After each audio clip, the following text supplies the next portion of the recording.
Vraie Voix Sud Radio, 17h-20h, Frédéric Brindel, Judith Belair. Eh ben bien le bonjour, on est bien content aujourd'hui, n'est-ce pas Frédéric Brindel? Oui, Judith Belair, bonjour à tous, belle fête nationale. Je m'occupe du feu d'artifice. Ah bon? Ouais. C'est vrai, vous avez un briquet? Bon, allez, les vraies voix de l'été, votre rendez-vous c'est en direct, vous savez, sur Sud Radio chaque jour de 17h à 19h, 2 heures de débat pour décrypter l'actualité en compagnie de politiques, d'experts, de citoyens engagés. En ce 14 juillet, jour de fête nationale, plus que jamais, la parole est à tous les Français. Liberté d'expression, esprit critique, dialogue républicain, c'est ça l'esprit du Parlons Vrai de Sud Radio. Ouvrons le bal avec le sommaire de ces vraies voix du 14 juillet. Notre grand débat à 17h30 hier, la veille du défilé du 14 juillet, Emmanuel Macron a adressé un message fort aux armées et aux Français. Face à un monde de plus en plus instable, il promet de doubler le budget de la défense d'ici 2027, une hausse de 6,5 milliards d'euros sur 2 ans sans creuser la dette, affirme-t-il, en évoquant au sujet de la Russie les menaces les plus graves depuis 1945. Une annonce qui relance le débat sur nos choix budgétaires et nos priorités nationales.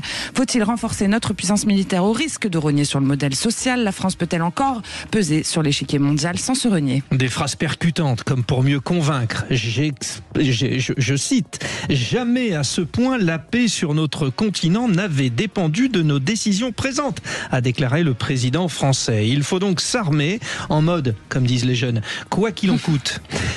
Quel est votre avis? Donnez-le à l'antenne au 0826 300 300 et sur le compte X de Sud Radio. La question est la suivante. Doubler le budget de la défense est-il 1. nécessaire, 2. raisonnable, 3. impossible, 4. inacceptable?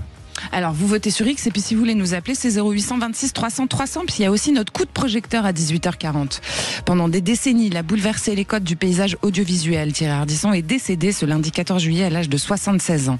Il a été une figure emblématique de la télévision française, reconnu pour son style audacieux, souvent très borderline. Son ton tranchant, mêlant ironie mordante, humour corrosif, a profondément marqué ses interviews et ses émissions. Par son travail, il a repoussé les limites du débat télévisé et laissé une trace durable dans l'univers des médias français. Clope au bec, propos subversifs, sexe à gogo, provocation en tout genre. Les émissions de l'homme en noir ont révolutionné la télévision jusqu'à obliger les instances à réguler. La télé Ardisson a marqué la société française. Nous vous posons la question sur le compte X. Regrettez-vous la télévision des années Ardisson? Jean-Luc Reichmann sera avec nous pour lui rendre hommage. Et puis nos éditorialistes du jour, c'est parti, les vraies voix de l'été. Les Vraies Voix Sud Radio. Nous sommes avec, pour sa première, n'est-ce pas? Voilà, c'est important, ça se fête. Oui. Surtout un jour de fête nationale. Il a tout bon. Voilà, il a tout bon. Sean Skull, vous êtes analyste politique au Millénaire. Bienvenue. Bonjour, merci. Je vous en prie. Et puis, une habituée, notamment des vraies voix de l'été, Raphaël Rémy-Leleu, conseillère de Paris, écologiste et co-autrice de Beyoncé est-elle féministe? On s'en repose la question. Toujours une question intéressante à se poser. Ah oui. Bonjour Raphaël. Bon 14 juillet. Merci. Allez, 0826 300 300, on file au standard, vous savez, vous pouvez nous appeler, passer vos coups de gueule, vos coups de cœur. On reçoit Raphaël qui nous appelle de Cachan. Bonjour Raphaël. Oui, bonsoir les vraies voix, bonsoir à tous. Bienvenue. Cachan, le Val-de-Marne. On passe des examens aussi là-bas, souvent. Ah. Ouais. Oui, alors Vous c'est m'apprenez un plutôt truc. Arcueil avec la... Arcueil, voilà. Tout à fait. Ouais, c'est la station Arcueil-Cachan. Voilà. Exactement. On voit que vous y êtes allé. Des souvenirs marquants. Voilà. Ouais. Vous avez passé un examen là-bas. Vous êtes devenu... Les partiels, ouais. Les partiels, ouais. Ah, ouais. Alors, vous, Raphaël, vous avez envie de nous parler, c'est pas un coup de gueule, c'est un coup de cœur sur nos armées que vous avez envie de passer. Oui, alors tout à fait. En ce jour de fête nationale, je souhaitais rendre un hommage à tous nos militaires, notamment nos marins qui sont embarqués soit sur des bâtiments de surface, sur des bâtiments sous-marins, qui chaque jour, tout le long de l'année, veillent sur notre sécurité, sur les intérêts vitaux de la France. Et c'est grâce à ces personnes qui sont souvent loin de chez eux, que la nation leur doit beaucoup en fait. Donc il faut, je pense, aussi avoir en tête que les armées, ce sont des hommes et des femmes qui sont projetables à 24 heures sur 24 en tout lieu du globe. Et je souhaitais aujourd'hui leur rendre un hommage. Vous avez vu le défilé du 14 juillet ce matin ? Alors effectivement, je ne l'ai pas vu, j'ai entendu parce que j'étais sur la route en revenant de week-end, mais l'année dernière j'ai assisté à Vue de Foch donc au défilé. C'était un moment très émouvant de voir l'ensemble des corps composant les armées, mais également aussi les forces de sécurité. On pense aux douanes, on pense à la sécurité civile. Voilà, toutes ces femmes et hommes qui sont là pour les Français au quotidien, nous les oublions pas, et ça, forcément ça a un coût pour la nation, mais c'est aussi un coup pour notre sécurité. Judith, il fallait regarder ce matin. Est-ce que vous avez mis votre chapeau requin ou votre chapeau tigre, Raphaël Rémy Leleu? Non, pas aujourd'hui. Non. Et vous, alors vous avez regardé Sean Skull, vous voyez de quoi je veux parler ou pas? Ah non, moi j'ai pas mis. Les Indonésiens. Les Indonésiens, ils ont fait un défilé absolument incroyable et certains avaient des chapeaux en forme de requin, des chapeaux en forme de tigre et puis ils étaient chorégraphiés. Ils étaient assez étonnants quand même. Vous avez raté un truc, hein, Raphaël de Cachan. Je regarderai sur replay. Voilà, parce que ça vaut le détour. Et après, vous avez les forces spéciales, ils sont tous en lunettes noires et tout, ils sont assez impressionnants. Ouais. Moi, j'ai trouvé ça très sympa aussi. Et c'est vrai que de voir toutes ces écoles, ces grandes écoles aussi défiler, y compris Polytechnique, etc., on se dit qu'on a quand même encore un cœur vaillant en France. Qu'est-ce que vous en pensez, Raphaël Rémy Leleu? Ah oui, de toute façon, le défilé du 14 juillet est aussi fait pour impressionner, particulièrement cette année. Et d'ailleurs, c'était une volonté assumée à la fois du gouverneur militaire de Paris, ça a été dit par le gouvernement. Voilà, c'était quelque chose d'impressionnant du point de vue militaire. Et c'est vrai qu'il y a aussi un effet spectacle, en fait, qui a été renforcé par la télévision depuis plusieurs décennies maintenant. Mais c'est aussi un grand Il y avait défilé, de la danse, hein. Il y a eu l'hommage aux Bleus de France, là. Aux Bleus de France, oui. Bleus de France, oui. Et en fait, c'est un grand moment de spectacle, y compris du point de vue logistique. Vous parliez des grandes écoles. Moi, à chaque fois, je pense aux uniformes qui sont presque des costumes. C'est aussi je me dis qu'ils ont dû beaucoup bosser, hein, oui, non, pendant mais plusieurs semaines. Même les préparations sont impressionnantes. Enfin, ils sont levés à 4h30 du matin pour être prêts sur les champs. Donc non, ça reste un grand moment. Après, on aime ou on n'aime pas. C'est vrai que c'est aussi une démonstration de force. Mais ça reste quelque chose à voir, je pense. Sean Skull, vous aimez et vous n'avez pas regardé ou le contraire? Non, j'aime, et il faut le dire, le défilé du 14 juillet en France, je vais faire suite aux propos de Raphaël, c'est un défilé qui est reconnu à l'international. Ouais. Donald Trump, par exemple, a mis en place un défilé le 14 juin dernier à Washington, et il s'était inspiré son anniversaire. Son anniversaire, mais également la fête nationale américaine. Exactement. Et il avait eu notamment cette idée parce qu'elle était marquée par le défilé du 14 juillet 2017 où il avait été invité par Emmanuel Macron. Et bien voilà. Bon, c'est bien quand même, c'est prestigieux. Bon, les Champs-Élysées sont fermés, tout ça. Il y a ça sent déjà un peu le Tour de France. Vous savez, c'est les mêmes tribunes. Ah, ça vous fait plaisir, ça, Frédéric Brindel. Raphaël, vous restez avec nous 0826 300 300 si vous voulez réagir à ce que vous entendez sur Sud Radio. Vous le savez, c'est votre radio, le micro est ouvert. Et puis dans un instant, ça va être l'arrivée du Tour de France, hein, puis ça sera aussi Félix Mathieu et ces 3 mots dans l'actu. Restez avec nous, à tout de suite. Sud Radio. Sud Radio, parlons vrai. Parlons vrai. Sud Radio. Parlons vrai. Les vraies voix Sud Radio, 17h-20h, Frédéric Brindel, Judith Belair. Les vraies voix de l'été, ça continue sur Sud Radio. Il est 17h16 et c'est l'heure des 3 mots dans l'actu de Félix Mathieu. Les vraies voix Sud Radio. Vos 3 mots du jour, Félix Mathieu, c'est noir, bleu et rouge. La mort de l'homme en noir de la télévision française Thierry Ardisson s'éteint à l'âge de 76 ans, atteint d'un cancer du foie. Il laisse un grand vide, commente la ministre de la Culture, Rachida Dati. Ironie du sort, ce royaliste revendiquait tire sa révérence un 14 juillet. Il y avait du bleu, du blanc, du rouge et du kaki aussi dans les rues de Paris aujourd'hui. Enfin, l'Union européenne voit rouge et surenchérit 72 milliards d'euros de représailles possible si Donald Trump exécute sa menace de droits de douane de 30% sur les importations venues du vieux continent. Les vraies voix Sud Radio. Allô? Ouais, c'est moi. Ah, ça va? Ça va? Ouais, cool. Oh, t'as vu ce qui se passe là? Tout le monde en parle. Hein. Pour beaucoup, la fièvre du samedi soir, ça a longtemps été devant la télé plutôt que dehors en soirée. Animateur éclectique, Thierry Ardisson s'éteint à l'âge de 76 ans. Amis de l'homme en noir, bienvenue sur le plateau de Tout le monde en parle, l'émission qui parle. Avec nous ce soir.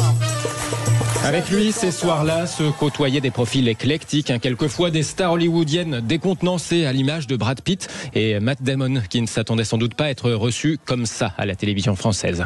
Vous restez combien de temps à Paris? We're staying in Paris another day. Yeah. Une journée encore. Vous avez prévu quelque chose ce soir? Yes, we have a premiere tonight. Oui, il y a l'avant-première ce soir. You want sex for tonight? Sex. Wow, are you the broker? C'est une proposition. I didn't know you could just get that. Je savais pas qu'on pouvait avoir des proxénètes comme ça facilement. You want drag? You want drag? No. Drag. Non, ça va, merci. Ça va, merci. J'en ai déjà pris hier soir. Voilà, il leur propose du sexe, de la drogue, un style clivant. Thierry Ardisson était à peine moins familier d'ailleurs avec des responsables politiques les plus sérieux, comme évidemment Michel Rocard. Et sucer, c'est trompé? Pardon? Sucer, c'est trompé? Non plus. Non plus, bravo. Voici Mikhail Gorbatchev. Merci. Il boit pas Gorbatchev. Vous buvez seulement de la bière, un petit peu de bière, hein? Non.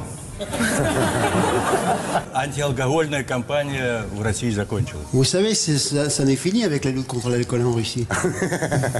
Alors, on le sait moins, mais avant tout ça, Thierry Ardisson avait aussi fait de la publicité. C'est lui, notamment, qui avait inventé ce slogan. La paire, il n'y en a pas deux. Un passé sur lequel il se montrait, on va dire, lucide au micro de Valérie Expert et Gilles Ganzmann il y a quelques mois sur Sud Radio. Le bouquin, si vous voulez, c'est comment nous, publicitaires, on vous arnaquait. C'est ça. C'est-à-dire le slogan, le gimmick, la musique, le spectacle, les stars. Donc je donne un peu les tours du magicien. Voilà comment on vous a vendu n'importe quoi pendant des années. Thierry Ardisson qui s'éteint d'un cancer du foie à l'âge de 76 ans et un 14 juillet, ultime pied de nez pour ce royaliste revendiqué. Il laisse un grand vide, salue la ministre de la Culture. Il a contribué à écrire l'histoire de la télévision française, écrit l'Élysée.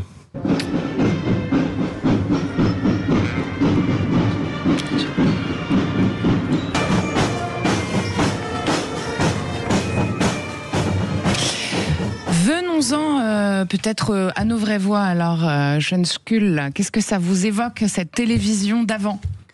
Il faut remettre Thierry Ardisson dans le contexte de l'époque.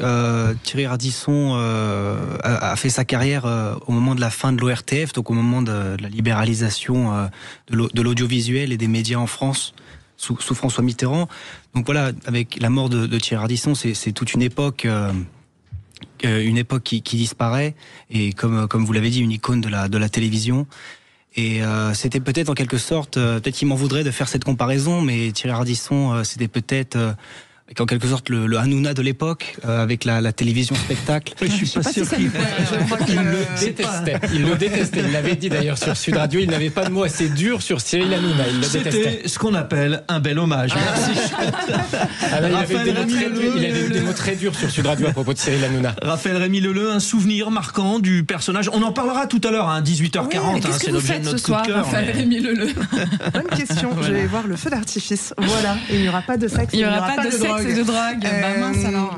Non, mais c'est vrai que Ardisson, quelque part, moi, c'est l'une de ces personnalités avec qui je regrette de ne pas avoir eu le temps de m'engueuler, en fait. J'ai fait une fois une émission d'Ardisson. C'était Salut les Terriens, où justement je présentais le livre.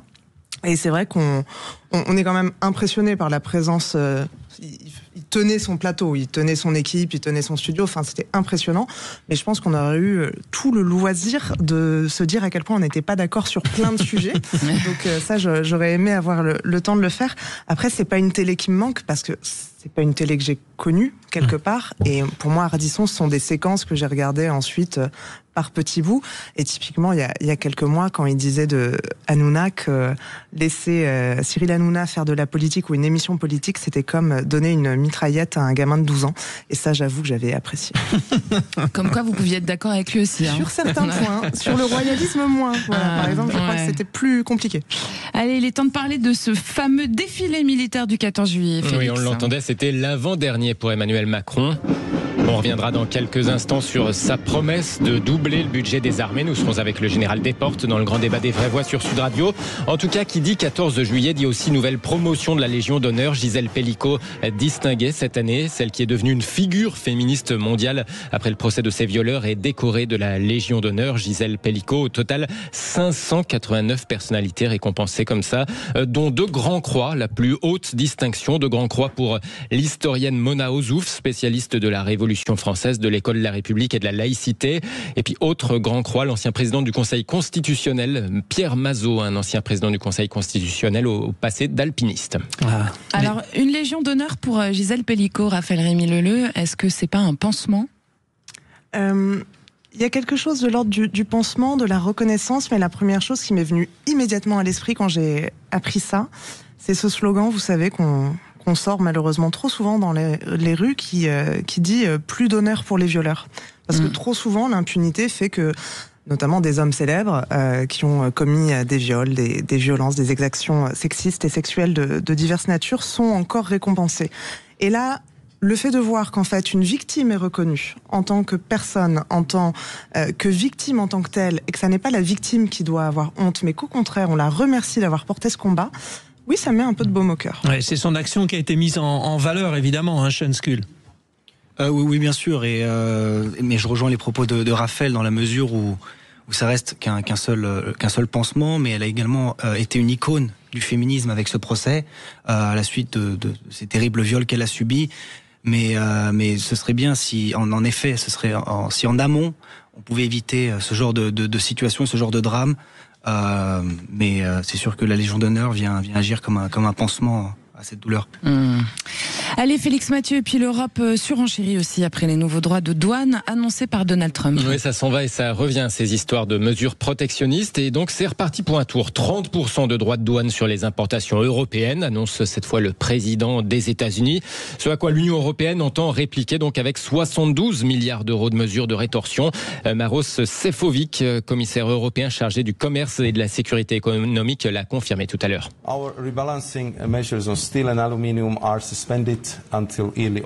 Nos mesures de rééquilibrage sur l'acier et l'aluminium sont suspendues jusqu'au début du mois d'août. Aujourd'hui, la Commission partage avec les États membres la proposition relative à la deuxième liste de marchandises qui représente quelques 72 milliards d'euros d'importations américaines. Ils auront maintenant l'occasion d'en discuter. Et on va revenir sur cette nouvelle sortie de Trump tout à l'heure dans l'info en plus, Félix Mathieu, à 18h10 avec vous. Et oui, on partira à Washington. Voilà. Alors, dans un instant, chers amis, hier, vous le savez, à la veille du 14 juillet, Emmanuel Macron a annoncé un doublement du budget de la défense d'ici 2027 sans creuser la dette. Il justifie cet effort par les menaces les plus graves depuis 1945 en visant notamment la Russie. Une déclaration qui relance le débat, sécurité nationale ou modèle social, faut-il choisir ? L'ordre international fondé après la Seconde Guerre mondiale s'effondre, martèle le président français, avant d'ajouter: comme il n'y a plus de règles, c'est la loi du plus fort qui l'emporte. Il faut donc financer notre dépense. Nous vous posons la question sur le compte X de Sud Radio. Allez-y, donnez-nous votre avis. La question est: doubler le budget de la défense est-il ? Vous avez 4 possibilités. 1, c'est nécessaire. 2, c'est raisonnable. 3, c'est impossible. 4, c'est inacceptable. Et vous pouvez intervenir à l'antenne. Aude vous attend au 0800 26 300 300 si vous avez envie de nous dire ce que vous en pensez. Et puis pour en parler, nous sommes avec le général Vincent Desportes, qui est ancien directeur de l'école de guerre. Bonjour général. Bonjour. Bonjour et bienvenue. Alors général, très simplement, est-ce qu'on peut renforcer notre budget militaire sans compromettre notre modèle social français ? Écoutez, les choses sont simples. Si nous voulons protéger notre modèle social à long terme, il faudra faire des économies à court terme, sinon nous ne pourrons plus bénéficier de cette protection sociale. La liberté n'est pas gratuite, c'est comme ça. Merci Général, vous allez pouvoir continuer à nous expliquer cela dans un instant pour notre grand débat qui a lieu juste après la pause. Vous les auditeurs, les auditrices, vous restez avec nous évidemment aussi. À tout de suite. Sud Radio. Sud Radio. Parlons vrai. Parlons vrai. Sud Radio. Parlons vrai. Les vraies voix Sud Radio, 17h-20h, Frédéric Brindel, Judith Belair. Les vraies voix qui se préparent pour le grand débat de 17h30. C'est la première de Sean Skull, analyste politique au millénaire. Et puis c'est une habituée, Raphaël Rémy-Leleu, conseillère de Paris écologiste et co-autrice de Beyoncé est-elle féministe, on se pose la question avec nous et on aura peut-être la réponse. Voilà. Allez, grand débat du jour.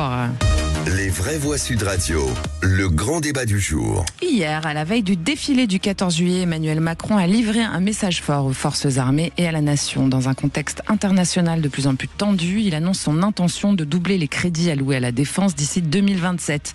Une enveloppe supplémentaire de 6,5 milliards d'euros en 2 ans, promet-il, tout en excluant un recours à la dette. Le chef de l'État alerte sur les menaces les plus sérieuses depuis 1945, pointant notamment la Russie et les logiques impérialistes. Alors, faut-il privilégier la sécurité nationale au détriment du pacte social ? La France peut-elle rester influente sans renoncer à ses valeurs fondamentales ? Le raisonnement du président français se construit en syllogisme. La menace extérieure fragilise notre liberté. Pour rester libre, il faut être craint Et pour être craint, il faut être puissant. Il convient donc pour cela que le budget de la défense soit doublé, c'est QFD. Nous vous posons la question sur le compte X de Sud Radio. Doubler le budget de la défense est-il, alors, les 4 possibilités: nécessaire, raisonnable, impossible, inacceptable. Vous êtes nombreux à répondre et je vous donne la tendance. Vous êtes 20% à dire que c'est nécessaire de doubler le budget. Vous êtes 5% à dire seulement que c'est raisonnable. Vous êtes 33% à dire que c'est impossible et vous êtes 43% à dire que c'est inacceptable. Ça peut encore évoluer. Vous continuez sur le compte X de Sud Radio. Et puis vous nous appelez aussi au 0826 300 300 pour donner votre opinion. Aude vous attend. Pour en parler, nous sommes avec le général Vincent Desportes, qui est ancien directeur de l'école de guerre. Bonsoir, général. Bonsoir. Alors, général, je vous ai posé une question avant la coupure en vous demandant si le fait de doubler le budget de la défense, ça allait pas impacter directement notre modèle social. Ce à quoi vous avez dit, la liberté, ça se discute pas, c'est comme ça, il faut le faire. Parce que sinon, là, le modèle social sera attaqué si on est attaqué tout basiquement, en fait. Mais c'est exactement ça, si vous voulez. Alors, évidemment, ça fait des 3 ou 4 générations que les Français pensent que la démographie, c'est une donnée et que la liberté, c'est une donnée. Toutes les générations précédentes avaient dû combattre pour protéger cela. Nous avons perdu l'habitude et nous considérons que, finalement, en ne faisant rien, en attendant, on va conserver nos privilèges parce que les Français sont des privilégiés par rapport à 75% des populations du monde. Mais il s'avère que c'est maintenant faux, que la menace est revenue à nos frontières et que si nous voulons conserver notre façon de vivre, notre civilisation, nos valeurs, il va falloir les défendre comme mon père et mon grand-père et son grand-père et son père l'ont fait avant les citoyens d'aujourd'hui. Bon, ça c'est la première partie du débat. On questionne nos vraies voix. Sean Skull, est-ce qu'on est d'accord sur le constat? Est-ce qu'on n'est pas trop alarmiste ou est-ce qu'il y a vraiment danger? Non, je pense qu'il y a danger. Il y a Bismarck disait la diplomatie sans les armes, c'est comme la musique sans les instruments.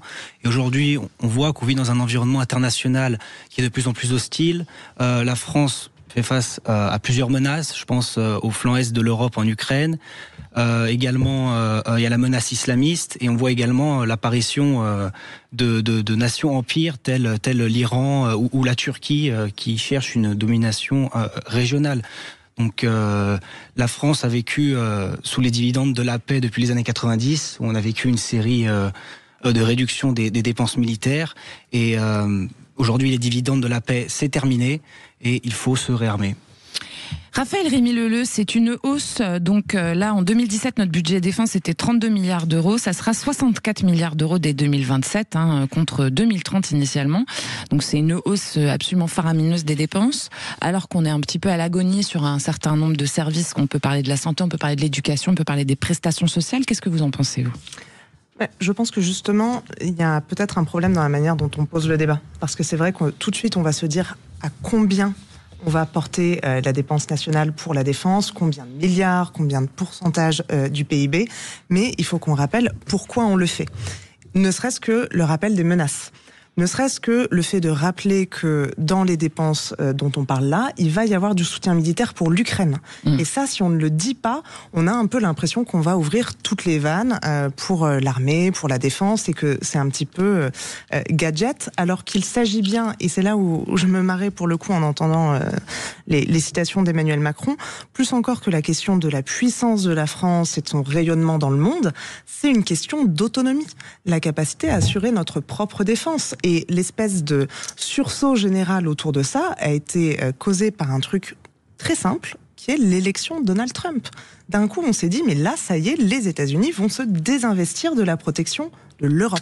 Et donc, ça ne peut pas être qu'une question française, ça doit être une question européenne. Il faut qu'on mutualise, il faut qu'on organise pour assurer notre propre défense. Et après, bien sûr, il y a des conditions à mettre. Tout à l'heure, vous parliez de la diplomatie et de son lien à la défense. Voilà, en fait, la diplomatie française aujourd'hui est à l'agonie. Les 30 dernières années, on considère qu'il y a eu moins 50% dans les effectifs de la diplomatie en France. On a un corps diplomatique qui est esselé par les dernières réformes. Donc, il y a un effort général à faire pour l'autonomie. Bon, unanimité autour de cette table sur le constat, il y a urgence. Maintenant, mon général Vincent Desportes, qui est avec nous, ancien directeur de l'école de guerre, est-ce que il y a vraiment la nécessité de doubler le budget? Là, on s'adresse aux spécialistes que vous êtes. C'est-à-dire qu'on est vraiment à la traîne autant que cela sur le matériel, par exemple? Alors, nous avons des déficits, on a deux choses, des déficits capacitaires tout à fait importants, et je vais vous expliquer pourquoi, et nous avons, d'autre part, un problème de masse. Pourquoi avons-nous cette armée, qui est une armée d'excellence, mais qui ne peut pas faire face au danger? Parce que les Français, par le biais de leur Parlement, ont donné aux armées une mission, être capable de projeter 15 000 hommes à 4 000 km des frontières et de se battre dans des conflits de non-haute intensité. Ça, nous savons le faire parfaitement. Mais donc, on a abandonné tout ce qui n'était pas nécessaire. On a abandonné une large part de la défense antiaérienne. On a abandonné une grande partie de nos renseignements. On a abandonné nos stocks de munitions parce que nous n'en avions pas besoin et que les budgets extrêmement réduits qui étaient donnés aux armées ont obligé les armées à concentrer les moyens sur la mission que la France leur donnait, ce qui est tout à fait normal. Aujourd'hui, la force française déployable au front, c'est 70 000 hommes au maximum. Je rappelle que sur le front ukrainien, par exemple, nous avons de chaque côté des armées de l'ordre d'1 million d'hommes. Nous pourrions juste tenir quelques jours. Donc, si on est sérieux par rapport à la menace, on doit comprendre, le président Macron l'a fort bien dit, le général Burkhardt 2 jours avant l'a fort bien dit, aujourd'hui, les temps ont changé. Nous n'avons plus besoin d'une armée pour faire le coup de feu au Sahel ou en Afghanistan. Nous avons besoin d'une armée face à une menace vitale, capable de défendre nos valeurs, notre population, notre territoire. Et bien sûr, comme Madame l'a dit tout à l'heure, évidemment, il faut le faire dans un cadre européen. Sean Skull, on entend beaucoup parler depuis plusieurs années de la réinstauration du service militaire. D'ailleurs, il a été réinstauré en Lituanie, en Lettonie et en Suède depuis le début de l'offensive en Ukraine. Il est encore présent dans pas mal de pays que je peux citer, Autriche, Chypre, Danemark, Estonie, Finlande et Grèce. Est-ce que ça serait pas une solution finalement, d'avoir des vrais appelés à un moment donné? Ce serait en effet une solution, mais à mon avis, la France a un atout que ces autres pays n'ont pas, et c'est la dissuasion nucléaire, qui certes est une stratégie plutôt défensive, la doctrine nucléaire française, mais... Oui, ça permet peut-être de moins solliciter les hommes puisqu'on a une force plus prégnante. Ouais. Exactement. Donc du coup, la question du service militaire est moins pertinente en France, mais ça n'empêche pas qu'il faut, comme l'a dit le général... Quand on entend 70 000 hommes contre 1 million, bon, on peut se poser des questions quand même. Oui, mais on peut augmenter la masse. Donc notamment, je sais qu'au gouvernement, on mentionne notamment d'augmenter le nombre de réservistes. Ça pourrait être une alternative. Sans nécessairement réinstaurer un service militaire obligatoire. Général, qu'est-ce que vous en pensez, vous, de cette idée de service militaire réinstauré?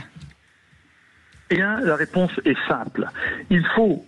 Tout ce qui a été dit sur la dissuasion nucléaire, etc., est vrai, c'est l'ultime recours, mais évidemment, l'arme nucléaire ne vaut rien si elle n'est pas accompagnée d'une dissuasion conventionnelle.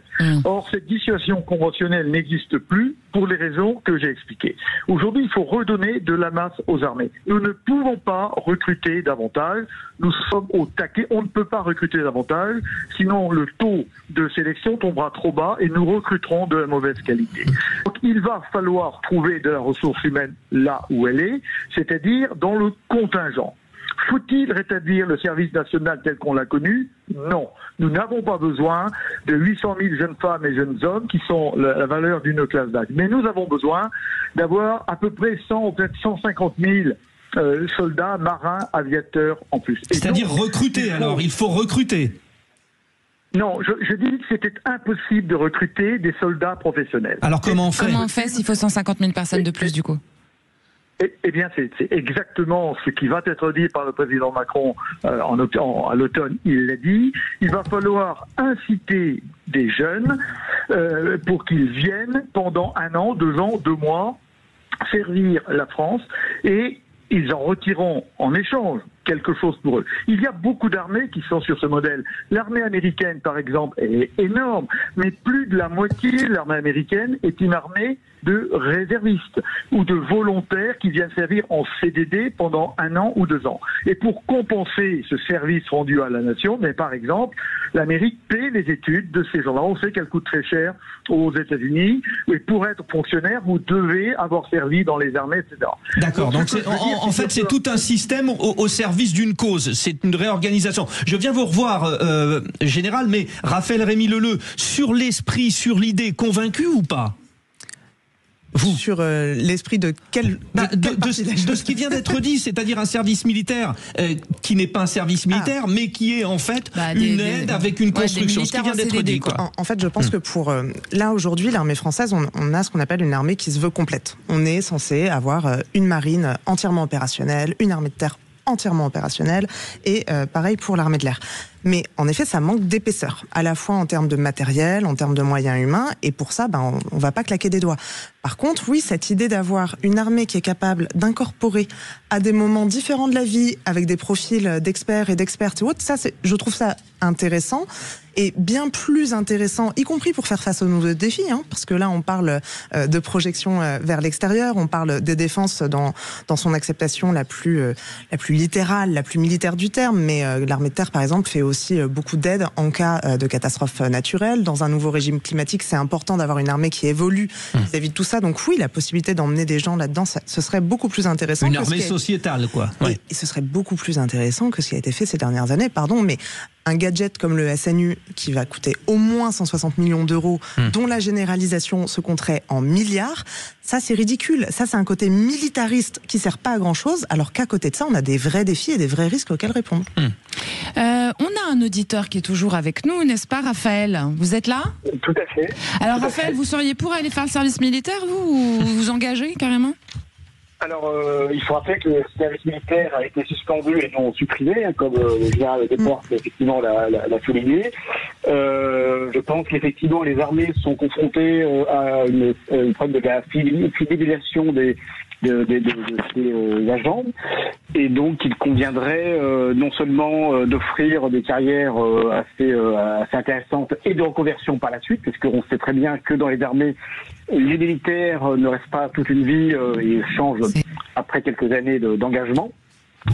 Sur le fait de hausser le budget des armées, alors bien évidemment la France est un peu à la traîne vis-à-vis de ses homologues européens. Alors vous justement, vous diriez quoi, Raphaël ? Vous diriez c'est nécessaire de doubler le budget, nécessaire, raisonnable, impossible ou inacceptable ?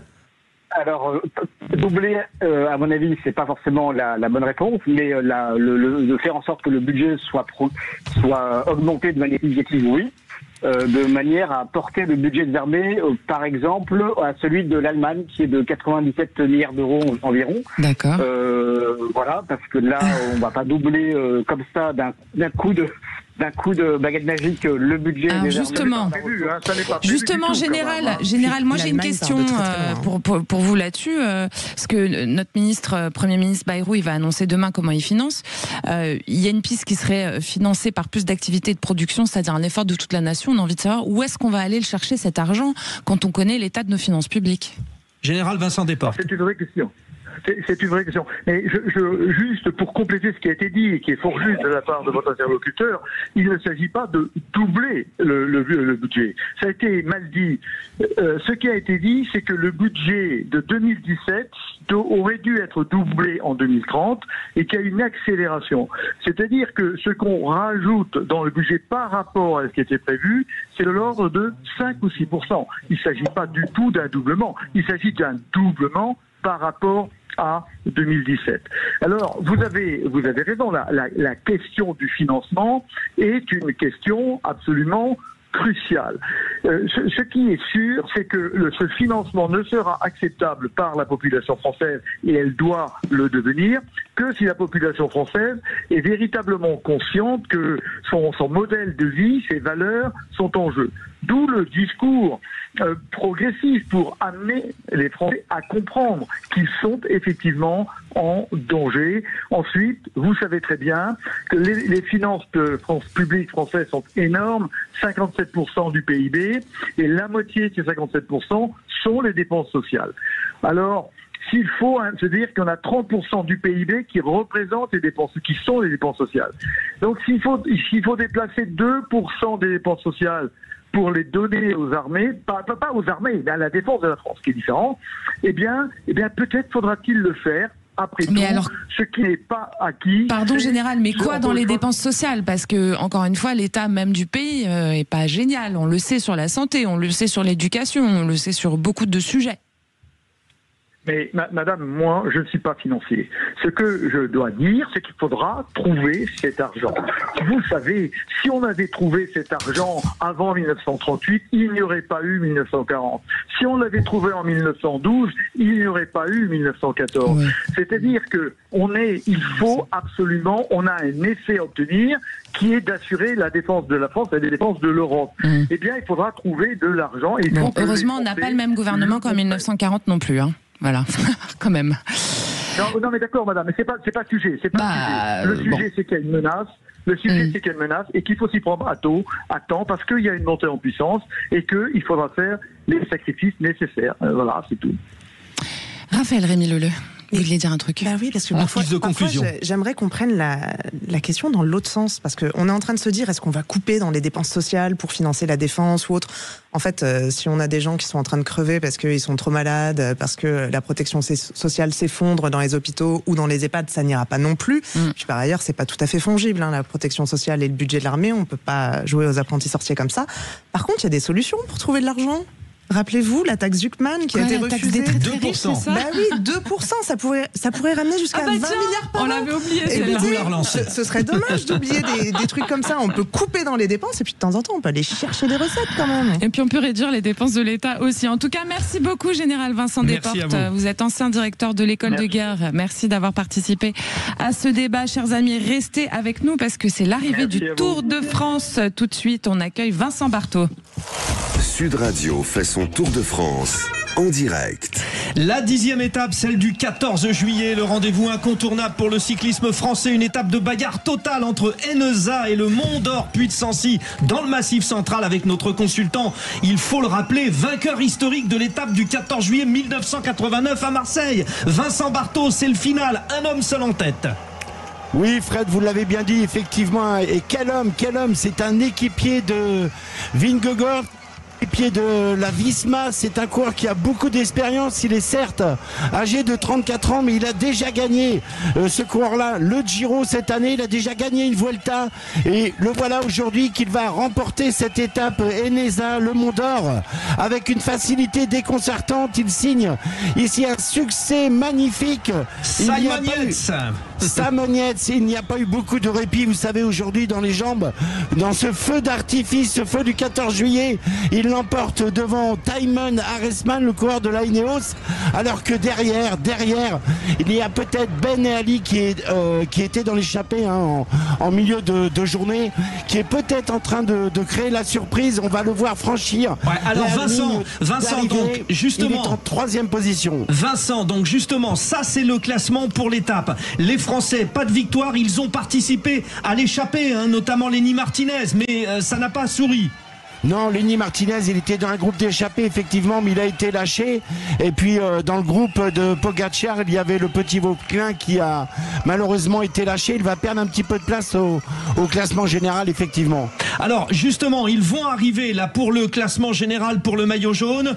Attaque de Remco Evenepoel, l'un des favoris. Vous nous confirmez, bon, Kevin Vauclin est a priori revenu sur la queue du peloton, mais ça va être difficile pour lui de rester sur le podium. On est d'accord?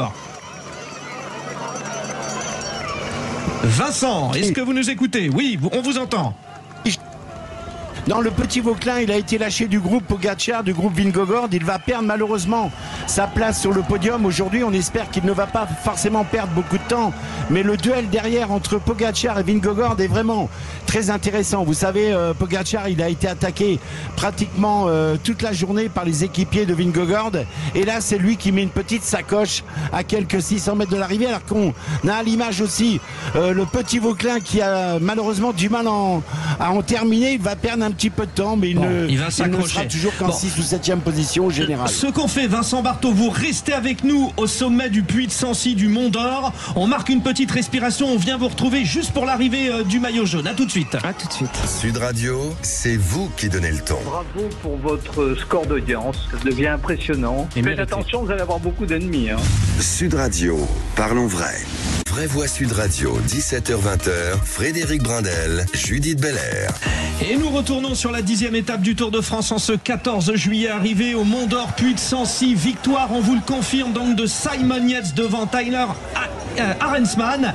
Et nous assistons avec vous, Vincent Barthaud, à l'arrivée du peloton maillot jaune. Enfin, ce qu'il en reste. Il n'y a plus que Pogačar, Vingegaard et le Français Lenny Martinez qui va prendre aujourd'hui le maillot blanc à pois rouge. On vous écoute, Vincent. Oui, écoutez, l'information, c'est surtout que la couleur du maillot jaune va changer d'épaule. Elle est maintenant arrivée sur l'Irlandais Ben Ely. Souvenez-vous, c'est celui qui avait gagné à Vire. Il avait vraiment fait un numéro et aujourd'hui, il mérite vraiment de prendre ce maillot jaune parce que dans l'échappée, il a vraiment été un des premiers à rouler le plus fort possible. Mais je pense que Pogačar n'avait pas trop envie de garder ce maillot jaune car il a fait travailler beaucoup ses équipiers. On est encore loin de l'arrivée. Donc aujourd'hui, ça fait très longtemps qu'un Irlandais n'avait pas porté le maillot jaune, je pense, depuis Stéphane Roche en 1987. Oui. Wow. Exactement. Donc voilà la nouvelle information. Kevin Vauquelin n'a pas perdu beaucoup de temps. On a cru aujourd'hui que le petit Martinez, étant dans l'échappée, pouvait espérer l'emporter aujourd'hui, un 14 juillet. Malheureusement, il a été un petit peu juste dans le final. Voilà toutes les informations, Fred. Et sinon, Remco Evenepoel revient in extremis sur le duo Vingegaard et Pogačar. Et Kevin Vauquelin, donc avec un petit peu de débours, mais il va limiter. Merci beaucoup, Vincent Barthaud. On se retrouve tout à l'heure entre 19h et 20h. Judith, parce qu'on a les vraies voix du Tour de France avec vous, Frédéric Brindel. Il est 17h54 sur Sud Radio. C'est l'heure du quiz musical de l'été. Je vous rappelle quand même nos vraies voix. Nous sommes avec... on en a une qui se marre déjà. Voilà. J'avais oublié que c'était un quiz musical. Raphaël, Rémi Leleu, vous étiez en train de travailler votre kiki, c'est qu'il a dit. Eh ben non, 30 ans, c'est dommage. Vous êtes conseillère d'ailleurs de Paris, et puis écologiste, et puis co-autrice de Beyoncé est-elle féministe. Et puis on est avec Sean Skull aussi, qui est analyste politique au Millénaire. Rebonsoir à tous les deux. C'est parti pour le quiz musical. Les vraies voix Sud Radio, le quiz de l'actu. On accueille Gabriel. Thème du jour, on bien sûr. Gabriel. C'est Gabriel ? Non, c'est Raphaël. C'est Raphaël. Oui, parce on que vous a renommé les prénoms. Gabriel, tu brûles mon esprit. Oui, non, mais c'est parce qu'en fait, le thème du quiz, c'est la France. Vous êtes là, Raphaël ? Exactement. Donc on a Raphaël homme, Raphaël femme et Sean. Voilà. Sean, c'est moins français comme prénom. Anglo-saxon, je suis désolé. Alors il y avait un Irlandais qui s'appelait Sean Kelly sur le Tour de France. Vous êtes Irlandais aussi d'origine ? Non, américain. Ok. Allez, est-ce que je rappelle le Oui, juste rappelez, Alors, bien sûr. donc il y a 9 extraits. On vous fait écouter une musique. Vous devez trouver l'interprète. À chaque fois, le plus rapide marque un point. Je calcule pour vous et Judith mène. Et ben voilà, on mène. Allez, c'est parti pour le premier extrait. Qui chante ? Piaf. Bon bah voilà, fallait réagir plus vite, messieurs là. Raphaël, 1 point. Raphaël, Rémi Leleu, Raphaël qui nous appelle de Cachan. Voilà. Je partage les points, Raphaël. Extrait 2. C'est le temps de l'amour, le temps des copains. Raphaël au téléphone, on vous écoute. Piaf. Bah non. On va pas mettre deux fois Piaf. Vous n'entendez pas très bien, Raphaël ? J'entends très bien, mais j'ai sur le bout de la langue. Elle est mariée avec un monsieur très très connu de la chanson française aussi. Elle était. Sean, vous êtes toujours là, vous ? Oui, mais Sean, il a pas l'air de tilter. Inconnu au bataillon. Moi, j'ai les paroles, mais pas le reste. D'habitude, je fais des trucs plus modernes, mais là, c'était pour faire plaisir à Frédéric Brindel. Allez, toi, qu'on se défonce sur ton ton. C'était Françoise Hardy. Alors, 0 point sur ce coup-là. Voilà. Ah oui, après coup. Allez, extrait numéro 3. Serge Gainsbourg. Bravo. Oui, mais alors je vous ai entendu, Raphaël, sans eux, mais Sean a été plus rapide. Voilà, faut se dépêcher, il faut crier dans le téléphone. Il a été plus rapide et j'ai vraiment un retour synthétique avec A plus B de technologie haute, donc c'est sûr. Allez, extrait number 4. Les amoureux qui se bécotent sur les bancs publics. Bancs publics. Bravo. Raphaël Rémy Leleu. Voilà. Alors, Raphaël, le but n'est pas de chanter, mais de donner l'interprète. Hein, mais moi, je suis d'accord, il faut transformer tout ça en karaoké. Donc, ça fait 2 pour Raphaël Le, ça fait 1 pour Sean et 0 pour l'instant pour Raphaël de Cachan. Raphaël, faut se réveiller. Allez, c'est parti pour le numéro 5. You are the one for me, formidable. Bah alors, Raphaël de Cachan. Véritable. Mais sérieux, vous savez pas? Mais si, c'est. Mais arrêtez. À chaque fois, je les confonds. Mais c'est pas possible. Oui, mais si, quand même. Enfin. Mais j'ai les paroles, c'est pas mal déjà. Non, il faut dire. Déjà, tout à l'heure, vous nous dites que vous êtes jeune, que vous n'aviez pas regardé les émissions de Thierry Ardisson, et là, maintenant, non. Non, chanson française, j'aime beaucoup en plus. Bon. Alors, encore une petite chanson française. Allez, on fait que ça aujourd'hui, de toute façon. Cet extra, un maudit blues qui chante la nuit. Pour une femme de gauche, hein, je suis désolé, Raphaël, hein, vous êtes inexcusable. Du coup, je vais vous dire Ferra au pif, mais non, c'est pas la voix de Ferra. C'est l'autre. Raphaël de Cachan, vous l'avez ou pas? Pas du tout. Oh non, et Sean? C'est extra. De gauche, j'aurais dit Renaud, mais c'est pas Renaud. Bah non, oh là là. Sean, vous êtes vraiment très Sean. Léo Ferré, les amis. Oui, c'était l'autre, Léo Ferré. Ouais. Bon, bah comme quoi, quand je fais des quiz modernes, ça marche mieux quand même. Hein. Alors, attendez, si jamais Raphaël Rémy Leleu répond là, elle a mathématiquement gagné. Ok. Sans vous êtes pression. prêts? Allez, numéro 7. Oh, la belle. Sans amour, sans souci, sans problème. Tassin? Non. J'ai plus. C'est le député Carl Olivre, en fait. Parce que sur son répondeur, il y a cette chanson. Trop d'infos d'un coup, là. Trop d'infos d'un coup. Personne? Non. Vous êtes des incultes, hein, les gars, Sacha Distel. Mais ça fait le jeu de Raphaël Rémy Leleu, parce que mathématiquement, elle a gagné. Ah bah oui, mais on continue quand même. Ça fait vraiment la le victoire 8. par la médiocrité, quoi. Vanessa Paradis. Mais non, l'autre qu'avec elle. Oui, il y a Vanessa Mathieu Paradis, mais c'est Chédid. pas elle qui a composé. Voilà, Mathieu Chédid, c'est ça, avec Vanessa Paradis. 4. Ah non, là, ça y est. Là, bon, là, ça vous va, êtes là, sur c'est ma votre vanne, génération. Et la dernière, Raphaël, vous essayez d'éviter de faire 0 points. Ça, c'est pas votre génération non plus, je vous préviens tout de suite. Hein. Ça dépend. Allez, écoutez, Raphaël, c'est pour vous, ça.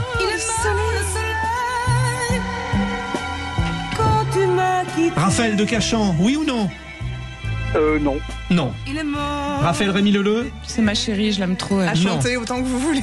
Sean, toujours pas? Toujours pas, non. Nicoletta. Et victoire de Raphaël Rémy Leleu, 4. Bon. 1 pour Sean. On fera mieux demain. Et 0 pour vous, Raphaël. Peut-être que ça sera plus facile avec vous, Frédéric Brindel.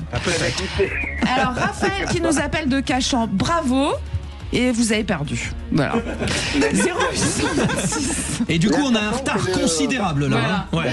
Allez, 0826 300 300 si vous voulez partager et jouer avec nous. Et le prochain quiz, évidemment, vous le faites. Merci beaucoup, Raphaël, d'avoir participé avec nous. On vous embrasse. Allez, restez avec nous surtout. Ça continue juste après la pause. Il est déjà 18h. Ouais, on se dépêche. Sud Radio. Parlons vrai. Parlons vrai. Sud Radio. Parlons vrai.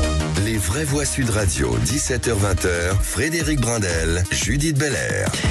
Et c'est reparti pour ce 14 juillet avec nos 2 vraies voix. Sean Skull, analyste politique au millénaire qui fait sa première dans les vraies voix, et Raphaël Rémy Leleu, conseillère de Paris écologiste et co-autrice de Beyoncé est-elle féministe? Je pense qu'au bout du compte, on va quand même l'acheter ce livre. Hein. J'aime bien le au bout du compte. Moi, c'est uniquement si avec des Santiago colorés rose fuchsia. Chapeau de cobaye. Vous savez quoi, du coup, je vous ai même ramené des petites cartes postales qui viennent des illustrations du livre. Ah, magnifique. Les femmes, ces grandes oubliées.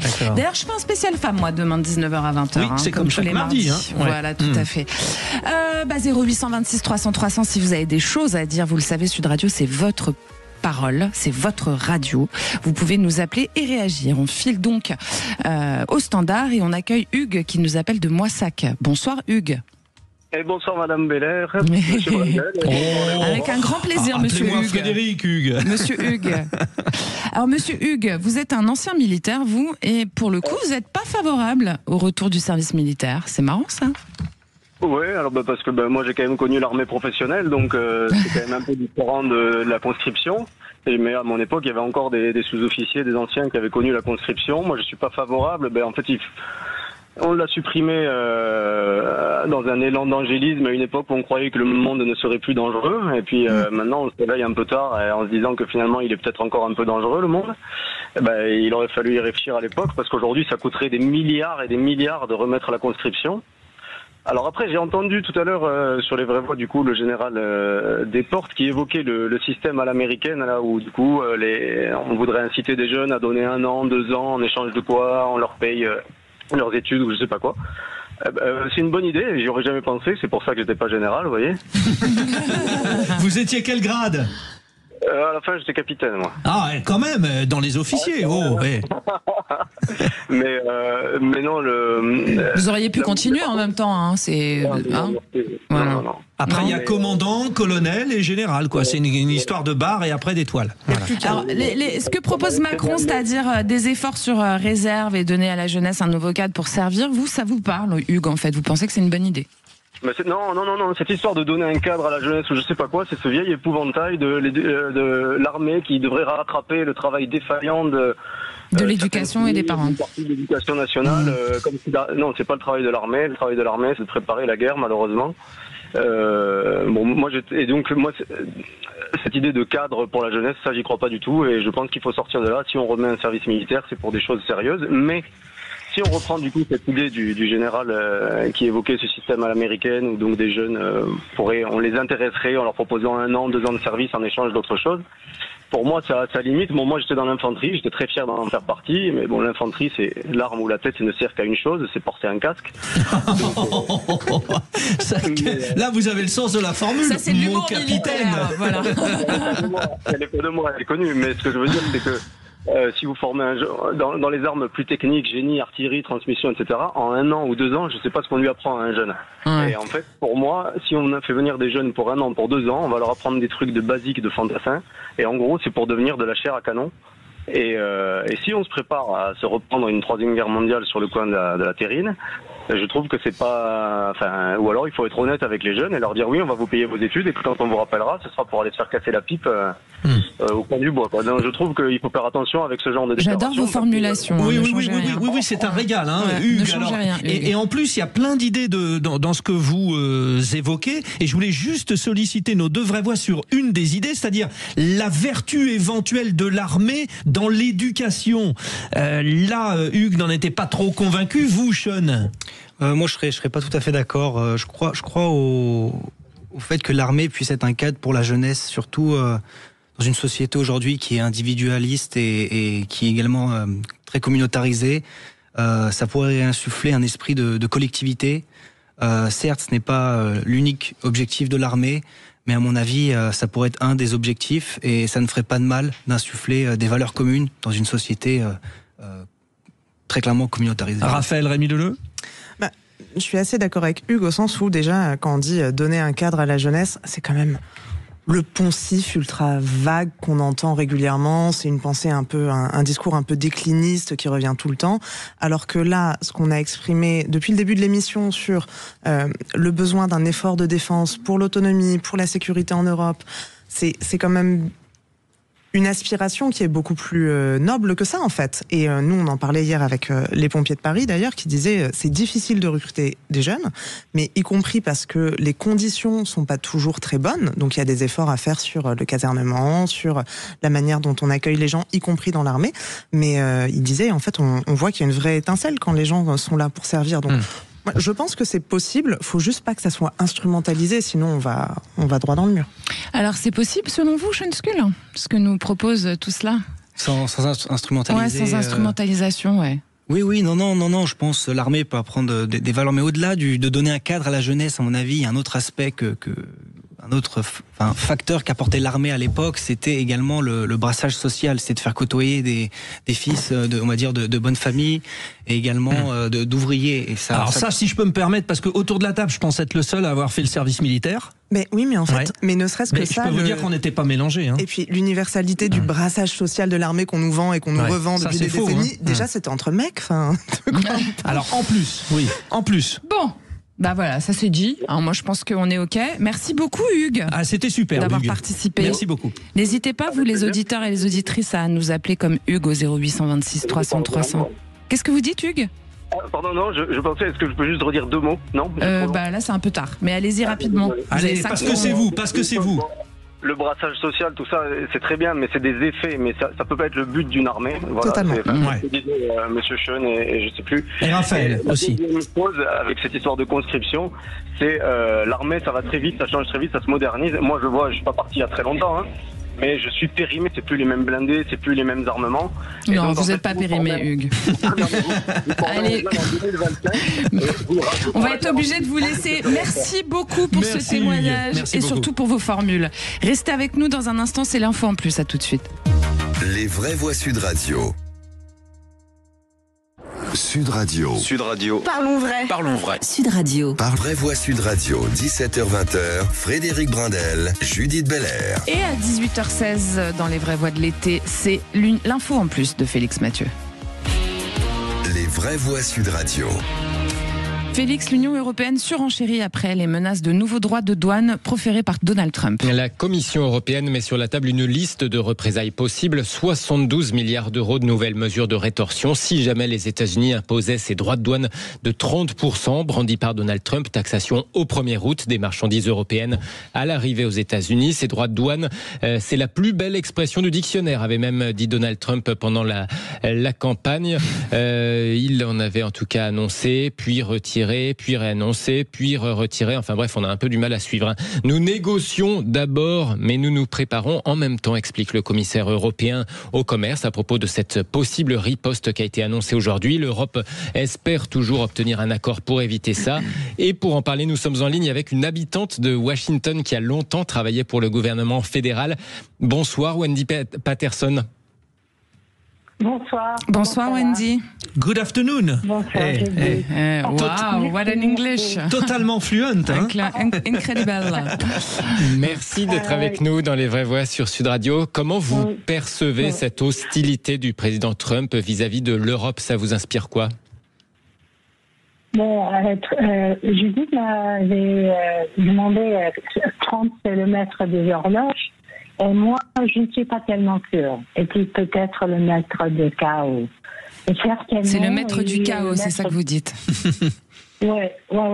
Certainement, il est le maître du sens du spectacle, du marketing, donc il essaie de transmettre l'apparence de tout contrôler, intimider les gens, de penser que lui-même il est en contrôle.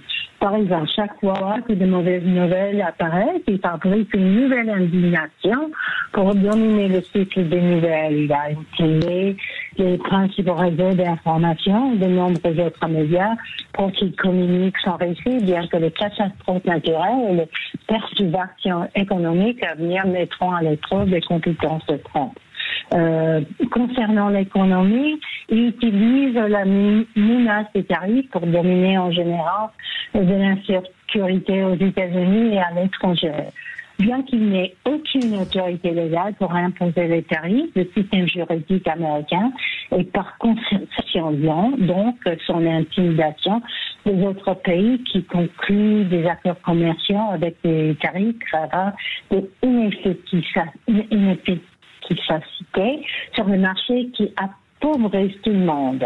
Cela peut créer une apparence de domination des États-Unis sur les partenaires commerciaux traditionnels à court terme, mais éventuellement ces pays puissent trouver d'autres partenaires et Trump sera laissé revendiquer le pouvoir sur un groupe en diminution. Wendy Patterson, vous qui vivez à Washington, vous avez longtemps travaillé pour le gouvernement fédéral. Comment est-ce que vous vivez ce nouveau gouvernement? Comment ça se passe concrètement pour vous dans votre vie quotidienne? Et qu'est-ce que vous voyez qui a vraiment objectivement changé complètement dans votre vie? C'est plus une question de la peur à ce qui va passer à les autres. Moi, personnellement, j'ai de la chance, je ne suis pas vraiment impactée pour le moment. Mais, par exemple, les politiques d'immigration de Trump, cruelles, inhumaines et offensantes pour l'identité américaine en tant que nation d'immigrants depuis le tout début nuiront gravement à notre économie qui dépend d'une main-d'œuvre de bon marché. Et je suis horrifiés par le démantèlement du gouvernement fédéral. Notre version de votre interne, par exemple, et aussi le MEA, je crois, l'agence qui gouverne l'approbation des médicaments, d'autres choses. Mais ça a été un objectif à long terme de l'extrême droite qui commence juste à se déployer après l'adoption récente de la législation budgétaire. Pour le moment, c'est vraiment... je m'éveille comme un creux dans mon estomac, mais je crois que au fur et à mesure que les gens réaliseront le véritable impact, il y aura une énorme montée de colère. Ouais. En fait, Wendy, on sent vraiment. Votre expression était, je trouvais magnifique, le maître du chaos pour répondre à la question du maître des horloges. Donc on sent bien ce malaise finalement que vous nous transmettez. Vous, Sean Skull, sur la question, c'est-à-dire que est-ce qu'il est le maître des horloges, est-ce qu'il est le maître du chaos? Quelque part, on enlève horloge et chaos. Et maître, est-ce qu'aujourd'hui il imprime son rythme sur l'international? À mon sens, oui, Donald Trump imprime son rythme à l'international, en tout cas vis-à-vis de l'Europe de l'Ouest. On le voit maintenant avec ses droits de douane de 30% qu'il va imposer. Également au Moyen-Orient, où il veut, à mon sens, mettre en place une forme de Pax Americana, sur le modèle de ce qu'était la Pax Romana à l'époque. Donc c'est mettre en place cette paix au Moyen-Orient en travaillant à travers Israël et les autres alliés arabes au Moyen-Orient. Mais vis-à-vis de l'Ukraine, c'est plus compliqué. Il n'y arrive pas, visiblement. Sur l'Ukraine, il n'arrive pas à vis-à-vis de la Chine, où il s'est fait tordre le bras par Xi Jinping,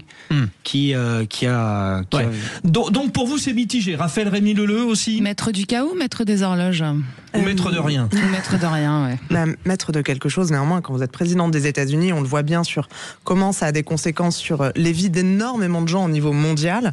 Malheureusement, Trump est quand même maître de trop de choses à mon goût. Et merci beaucoup, Wendy, d'avoir témoigné, parce que je pense qu'elle a mis un mot important, c'est qu'en fait, c'est un pouvoir d'extrême droite. Et on le voit à la fois dans la manière dont les relations internationales sont brutalisées, y compris du point de vue commercial et diplomatique. Enfin, moi, la séquence de Zelensky dans le bureau ovale, c'est un niveau de violence symbolique et politique qui était vraiment terrible à vivre. Et donc, malheureusement, oui, Trump fait ce qu'il dit qu'il allait faire, et on voit un agenda se déployer, parce qu'il n'y a pas que Trump, il y a aussi ses affidés. Moi, pareil, le discours de Vance à Munich sur on est quelque part aussi en guerre civilisationnelle contre l'Europe, parce que eux ont un agenda d'extrême droite qu'ils veulent imposer aux démocraties européennes. Enfin, tout ça est très effrayant, et j'espère qu'on trouvera des manières de le contrecarrer. Wendy Patterson, un petit dernier mot pour terminer, justement sur est-ce que vous voyez de la lumière quand même? Est-ce qu'il y a des choses positives qui se forment autour de vous, ou est-ce que vraiment le chemin il est sombre tant que c'est Trump qui est au pouvoir? Non, c'est une bonne question. Bon, à long terme, oui, il y a de la lumière, ça c'est sûr. Mais pour le moment, nous avons des dark days, des jours qui vont noircir un peu plus. À mon avis, je crois que les choses doivent être un peu plus dures avant que la plupart des gens vont se rendre compte de ce qui se passe, parce que c'est vraiment le vrai problème. C'est un problème à travers le monde, c'est l'environnement informatique, parce que les gens habitent dans leur cave, leur silo, si tu veux, informationnel. Ils ne consomment pas du tout tous les faits. Alors, il faut qu'ils apprennent d'une façon très dure. Ok, merci beaucoup. Ils vont apprendre. Merci Wendy Patterson pour votre témoignage. Je rappelle que vous êtes résidente à Washington DC et que vous avez longtemps travaillé pour le gouvernement fédéral. Merci d'avoir bien voulu partager avec nous aujourd'hui. Merci Félix Mathieu pour cette info en plus. Tout de suite, on repart sur le Tour de France avec l'œil du Tour de France. Sud Radio fait son Tour de France en direct. C'était la 10e étape arrivée au Mont d'Or, puis de Sancy, la première grande étape de montagne. Alors on va dire de moyenne montagne, et des résultats. Une victoire d'étape, Simon Yates, un nouveau maillot jaune, l'Irlandais Ben Healy, et un statu quo pour le classement général, cher Pascal Chanteur. Alors, on vous attend quoi en ce 14 juillet ? Eh bien, sur le comportement des Français. Les points positifs pour les Français aujourd'hui, Pascal Chanteur. Maillot à poids pour Lenny Martinez, c'est pas sans mal. Il s'est littéralement dépouillé, on pourra dire, sur cette étape, pour aller chercher un maximum de points et pour pouvoir ravir le maillot à poids aux coureurs belges de l'équipe UAE. Team Wellens. Team Wellens. Et donc aujourd'hui, il est avec le maillot à poids et c'est toujours un maillot honorifique et très apprécié par le public.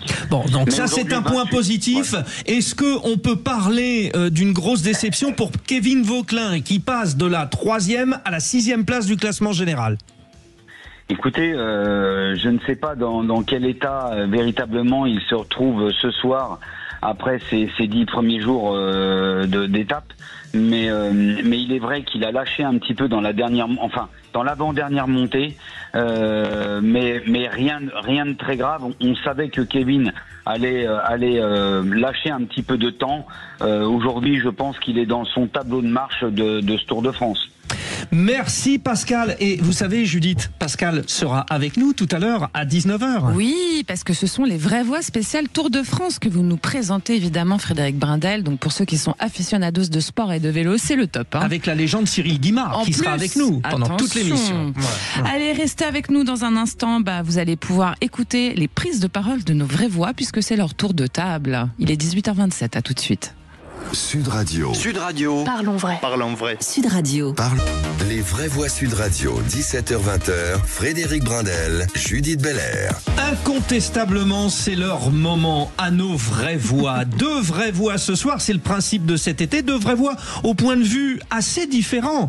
Notamment celui de Sean Skull, qui est analyste politique au Millénaire et qui fait sa première ce soir et qui va être défié par une habituée. Raphaël Rémy-Leleu, conseillère de Paris écologiste. Le Millénaire, c'est plutôt à droite. Gaulliste. Oui, les écologistes, c'est plutôt... que des hommes au conseil d'administration. Oh là là là là, ça commence. Elle a planté le décor. Alors Judith, envoyez la suite, parce que ça va être beau. Moi, j'adore vos présentations, Frédéric Brindel. Allez, c'est parti, tour de table des vraies voix. Oh, dites, je vais envoyer les actualités. Vous venez les voir dans la cabine ? Je vais vous raconter une histoire pas banale. Et vous me racontez pas votre petite journée ? On a assez perdu de temps comme ça. Le tour de table. Alors, Sean Skull, vous allez nous faire un petit bilan d'Emmanuel Macron à l'international d'un point de vue gaulliste, donc. C'est ça. Voilà. C'est ça, exactement. Alors, en préparant cette émission, je me suis posé la question, quel est le bilan de Macron à l'international ? Et du coup, je me suis posé la question, est-ce que la voix de la France est plus écoutée sous Emmanuel Macron qu'elle ne l'était en 2017 ? Et à mon avis, la réponse est non, car Emmanuel Macron n'a pas eu de bons résultats sur la politique étrangère. Je défie nos auditeurs. Citez-moi un pays avec lequel la France a de bonnes relations, mis à part le Canada, le Brésil de Lula ou l'Inde de Modi. Moi, je vais vous donner 2 exemples sur pourquoi ça se passe mal avec les autres pays, à mon avis. Donc, en 2017, Macron était présenté par le Financial Times comme le nouveau leader de l'Europe, car l'Italie était en crise, l'Allemagne de Merkel était vieillissante, et on vivait le Brexit au même moment. Et au niveau européen, la position française s'est affaiblie parce que Macron ne tient pas son pays depuis les Gilets jaunes et la France est décrédibilisée auprès des autres pays européens avec ses 3300 milliards d'euros de dette. Au Conseil européen, Macron peine à imposer une Europe de la défense dans la mesure où les pays européens continuent d'acheter des F-35 américains. Je vous donne l'exemple de l'Allemagne. Au niveau de la Commission européenne, face à von der Leyen, Macron se couche sur les principaux postes comme lors de la candidature de Thierry Breton qui a été évincé sur ordre de von der Leyen. Et au niveau du Parlement européen, le parti de Macron s'est pris une véritable claque aux dernières élections européennes en obtenant 14%. C'est la moitié du RN qui avait obtenu 30. Alors, vu comme ça, c'est vrai que le bilan est plutôt négatif. Vous le placez au niveau européen, sur le reste de la planète ? J'allais y venir, c'est une bonne question. C'est un métier en fait. Vous avez lu dans mes pensées. Donc à l'international, c'est sûr, Macron n'est pas non plus crédible car il change constamment de position.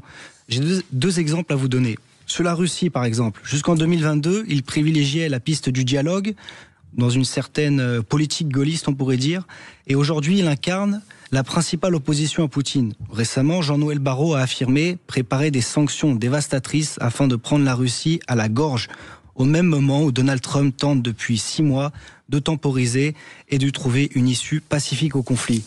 Un autre exemple que je vous donne, c'est sur la relation avec le Maroc et l'Algérie. Emmanuel Macron a réussi l'exploit de se fâcher avec les deux pays, et ça en même temps. Bon, un peu plus les Algériens que les Marocains quand même, non ? Vis-à-vis du Maroc, il a d'abord été réticent de reconnaître la souveraineté sur le Sahara occidental. Et vis-à-vis de l'Algérie, Macron a d'abord opté pour une relation amicale, en affirmant que la colonisation constitue un crime contre l'humanité. Mais en reconnaissant le Sahara occidental, il s'est mis les Algériens à dos. C'est en quelque sorte, on pourrait dire, une politique du en même temps appliquée au niveau national, mais également international. Bon, on a compris, c'est pour vous vous sur 20, vous mettez ?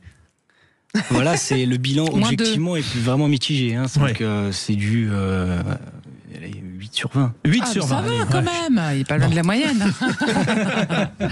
Allez, Raphaël Rémy Leleu, vous, ce 14 juillet, évidemment, vous voulez nous dire que tout le monde adore les pompiers. Tout le monde adore les pompiers. Oui. Vous voyez, moi aussi, je peux faire du consensus. Sauf que... Vous avez fait quoi, vous, hier soir ? Je suis allée me balader au bal des pompiers de Paris. Voilà, mais comme des millions dans le 9e. Il y avait beaucoup de monde, c'était blindé. Il y avait énormément de monde au bal des pompiers, y compris un peu à trop Paris. même. Merci beaucoup à la brigade des sapeurs-pompiers de Paris. Et tout le monde adore les sapeurs-pompiers. Sauf que les sapeurs-pompiers, depuis plusieurs mois et en fait plusieurs années maintenant, sonnent l'alarme par rapport à leurs moyens. Parce que les pompiers, en fait, c'est comme tout le reste. Là, on parlait de la défense, on parlait de l'armée, mais l'effort de protection qui est fait par les pompiers a aussi besoin d'être soutenu. Et puis, ils sont en plus militaires au départ. Alors, justement, en France, Paris, les pompiers. En France, il y a 255 000 pompiers. Il y en a 43 000 qui sont professionnels, 13 000 seulement qui sont militaires, notamment à Paris et à Marseille. Et puis ensuite, vous avez 198 000 volontaires. On a quand même des personnes qui s'engagent très régulièrement pour essayer de faire du soutien et du secours à victimes, pour lutter contre les feux, etc., etc.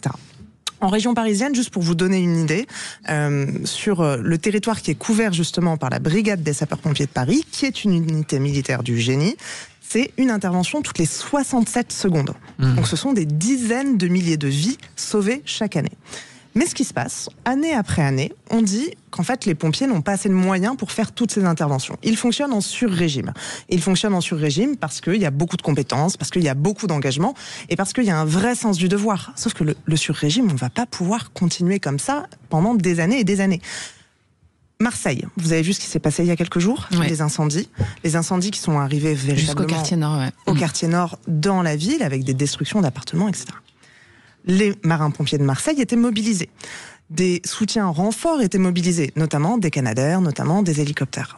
Pendant ce temps-là, dans le sud de la France, il y a d'autres feux sur lesquels des hélicoptères auraient été nécessaires et où on n'a pas pu déployer de tels engins. Il y avait 3 grands fronts, l'Hérault, l'Aude, etc. Voilà, on en est déjà au stade où on doit choisir qui sauver, comment sauver. Et ça, c'est intenable. Il y a ça, puis il y a les agressions à répétition, parce qu'il y a eu un pompier percuté lors d'un rodéo urbain en mai. Il y a une victime qui a proféré des insultes, donné des coups et craché, ça c'était en mai aussi. Puis on a un pompier qui a été agressé sur la finale PSG Inter Milan en mai toujours. En juin, il y a eu 7 pompiers agressés par plusieurs individus en Gironde lors d'une intervention. Enfin, et d'ailleurs, le SDIS de Gironde et les 7 pompiers, ils ont porté plainte. Mais bien sûr. Et c'est vrai que c'est bizarre, parce qu'ils sont là pour nous sauver, quoi. Et c'est terrible parce qu'en plus, les sapeurs-pompiers à Paris comme partout ailleurs en France, les interventions qui sont faites principalement sont du secours à victimes. C'est vraiment le numéro que vous appelez en cas d'urgence. Vous ne réfléchissez pas, vous appelez les pompiers. Et la manière dont on s'organise aussi, par exemple, c'est que Paris envoie des sapeurs-pompiers chaque année, notamment dans les Landes, pour aller apporter du soutien, de la solidarité dans les centres urbains, pour que des pompiers spécialistes des feux de forêt puissent aller sur les feux de forêt. À ce rythme-là, on va plus pouvoir continuer. Alors quand on parle de budget, quand on parle de protection, quand on parle de sauver des vies, il va être temps aussi de mettre un peu d'argent là-dessus en plus, parce que les sapeurs-pompiers de France ont aussi besoin de nous. Merci beaucoup. Merci les vraies voix pour votre tour de table. Alors, ce bel hommage aux pompiers et à Emmanuel Macron. Non, je plaisante. Allez, dans un instant, c'est votre coup de projecteur. Vous le savez, Thierry Ardisson est décédé ce lundi 14 juillet à l'âge de 76 ans après avoir profondément bouleversé les codes de la télévision française. Reconnu pour son style mêlant provocation et humour noir, il a marqué ses émissions et redéfini, le débat télévisé. Fils de pub, père de la provoque, Ardisson laissait un goût amer à toute la profession qui se disait « Zut, pourquoi je n'ai pas pensé à faire une interview comme ça avant ?» Un créatif, un iconoclaste, un personnage, ce Thierry Ardisson. Nous vous posons la question sur le compte X. Regrettez-vous la télévision des années Ardisson? Vous nous donnez votre avis sur le compte X. Vous appelez au 0826 300 300. Jean-Luc Reichmann nous accompagnera. L'ami Jean-Luc Reichmann qui sera avec nous pour ce débat hommage. Et puis aussi Jacques Pessis, notre animateur des Clés d'une vie sur Sud Radio, qui avait récemment reçu Thierry Ardisson. D'ailleurs, l'émission a été rediffusée aujourd'hui à 13h. Vous pouvez la réécouter sur toutes nos plateformes. Bonsoir Jacques. Bonsoir Judith, bonsoir à tous. C'est sympa de vous entendre, Jacques. Ouais, salut Jacques. Alors dites-nous, Jacques, rapidement, il a eu un énorme impact, Thierry Ardisson, sur la télévision française. Énorme, et je pense qu'il a inventé sans le savoir. Il faut savoir que Thierry Ardisson, au départ, il était journaliste. C'est-à-dire qu'il a commencé par les reportages underground, ensuite il a été publicitaire. Et quand il a fait de la télévision, il a fait la synthèse des deux, de la pub et où il a inventé beaucoup de slogans et de choses, et du journalisme. Donc et il a imposé un style. Et en même temps, il ne faut pas oublier que la première émission de télévision, il ne voulait pas aller sur le plateau, il ne voulait pas faire de télévision, et c'est Henri Salvador qui l'a obligé pratiquement à faire cette première émission où il est tremblant. On va en apprendre des choses avec vous, Jacques Pessis. C'est passionnant, surtout restez là. Et puis vous aussi, auditeurs et auditrices de Sud Radio, vous restez là. Puis vous pouvez donner votre avis au 0826 300 300. Aude, la charmante Aude vous attend. Allez, à tout de suite, pour ce coup de projecteur. À tout de suite. Sud Radio, c'est vous qui donnez le ton. Merci Sud Radio pour votre diversité dans les échanges. C'est vrai que c'est une radio libre. Sud Radio, parlons vrai. Les vraies voix Sud Radio, 17h-20h, Frédéric Brindel, Judith Belair. Nous approchons donc du coup de projecteur. L'occasion de vous rappeler que nos deux vraies voix ce soir sont Sean Skull, analyste politique au millénaire, et Raphaël Rémy Leleu, conseillère de Paris, écologiste. 18h43, c'est le coup de projecteur des vraies voix. Les vraies voix Sud Radio, le coup de projecteur des vraies voix. Pendant plusieurs décennies, il a bousculé les codes audiovisuels. Thierry Ardisson est décédé ce lundi 14 juillet à l'âge de 76 ans. Il fut une figure majeure de la télévision française, célèbre pour son style impertinent, souvent très borderline. Son ton acéré, mêlant provocation et humour noir, a marqué ses interviews et ses émissions, créant un genre à part entière. À travers son travail, il a redéfini les frontières du débat télévisé et il a laissé évidemment une empreinte indélébile dans le paysage médiatique français. À ce sujet, la déclaration de l'Élysée dit beaucoup du personnage. Je cite: « L'homme en noir nous laisse en deuil. Animateur et producteur de cinéma et de télévision, Thierry Ardisson imposa pendant des décennies au paysage audiovisuel français une voix, une silhouette, un style, un esprit teinté de curiosité et d'irrévérence. » Nous vous posons la question sur le compte X de Sud Radio. Regrettez-vous la télévision des années Ardisson? Vous êtes nombreux à nous donner votre avis. Vous dites oui à 67%. Vous regrettez la télévision des années Ardisson. Jean-Luc Reichmann est avec nous, Judith Belair. Bonsoir Jean-Luc. Bonsoir Judith, bonsoir Fred, vous allez bien? Ça va et vous? Oui, heureux de vous avoir, mais c'est vrai, dans ces conditions, c'est un peu tristouné. Il vous a marqué, vous, Jean-Luc, Thierry Ardisson? Oui, mais il m'a plus que marqué, Fred. Ce sont des décennies qu'il a marqué, c'est ça qu'il faut se dire. C'est-à-dire qu'il y a au moins 3 générations qu'il a marqué, lui. Thierry, c'était avant tout l'art de toujours se remettre en question. J'ai eu la chance de le connaître il y a très très longtemps. Il était au service vraiment de la créativité, quoi. Et qui plus est, c'était un artisan, Fred. Il avait toujours des maîtres et des maîtres de fiches à la main. C'est lui-même qui les écrivait.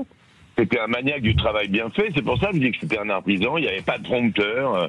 À l'heure où vous voyez tous ces animateurs qui sont formatés soit pour des annonceurs, soit pour des philosophies de chaîne. Lui, il était synonyme de cette créativité, je pense, de cette simplicité. Et puis, il avait un côté visionnaire, quoi. C'est ça. Il y a pour lui, c'est le mec de au moins 3 générations. Et puis moi, je l'ai connu dans la pub, Fred. Ah oui, en plus. je l'ai connu avant d'être connu médiatiquement. Moi, quand je faisais des voix publicitaires, puisque vous avez connu un peu mon passé, on se connaît depuis longtemps, Fred. Oui, c'est vrai, on a bourlingué un peu. On n'en saura pas plus, ça. C'est dommage, hein. J'aurais bien voulu avoir des infos, moi. C'était à propos de match de handball. Je vous en dirai plus, Judith, si vous Oh, voulez. antenne, je veux bien, on s'appelle juste après. Mais moi, j'avais fait pour lui, rappelez-vous, il avait un magazine qui s'appelait Entrevue, Interview. Oui. Et puis c'était moi qui lui faisais sa voix off, alors que j'étais juste une voix off. Dans Interview cette semaine, toutes les vérités sont bonnes à dire. Et c'était ça. C'était lui qui faisait le buzz avant le buzz. Le côté pubard, c'est 40 ans de pub. Lui, c'est la barre Ovomaltine. Il avait compris qu'il fallait 8 secondes à l'époque. Maintenant, les jeunes, ils scrollent au bout d'une seconde et demie, ils sont passés à autre chose. C'est joli ça. Non mais c'est vrai, quand il a dit la barre Ovomaltine, c'était lui. J'ai 8 secondes pour vous dire que la barre Ovomaltine, c'est de la dynamique. Il avait quand même anticipé sur le comportement du téléspectateur. Au bout de 8 secondes, il se barrait. Donc il a fait une pub, j'ai 8 secondes pour vous dire que la barre d'Ovomaltine, et le mec il explosait en plein vol. Mais c'est ça qui était fantastique. Moi j'ai fait beaucoup de pubs avec lui, les chaussées aux moines. Vas-y Vaza, c'est lui, rappelez-vous, vas-y Vaza, vas-y Vaza. Ça n'arrête jamais, ça, oui. Ça n'arrêtait jamais. Donc voilà, il était comme ça, et puis moi, il m'interviewait moult fois, et à chaque fois, il m'accompagnait dans ses interviews. Il avait tout préparé. Il travaillait ses interviews. C'était un grand professionnel, c'est ça qu'on entend dans votre voix.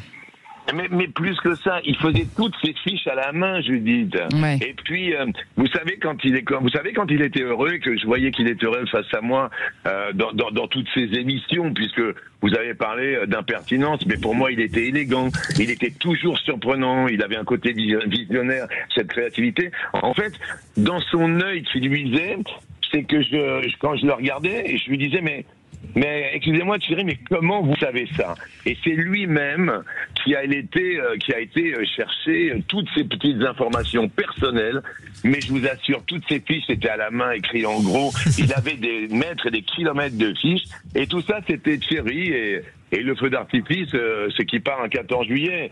Alors c'est le comble, le jour de la Révolution française. Ça c'est fantastique. Voilà, merci beaucoup Jean-Luc. Merci pour votre témoignage. Avec un grand plaisir. On est toujours avec Jacques Pessis, bientôt, Jacques Pessis qui est animateur chez nous des Clés d'une vie sur Sud Radio. Il avait récemment reçu Thierry Ardisson. Je vous rappelle que l'émission a été rediffusée aujourd'hui et que vous pouvez la réécouter un peu partout sur nos plateformes. Jacques, vous le connaissiez, évidemment vous avez raconté sa vie comme vous savez si bien faire.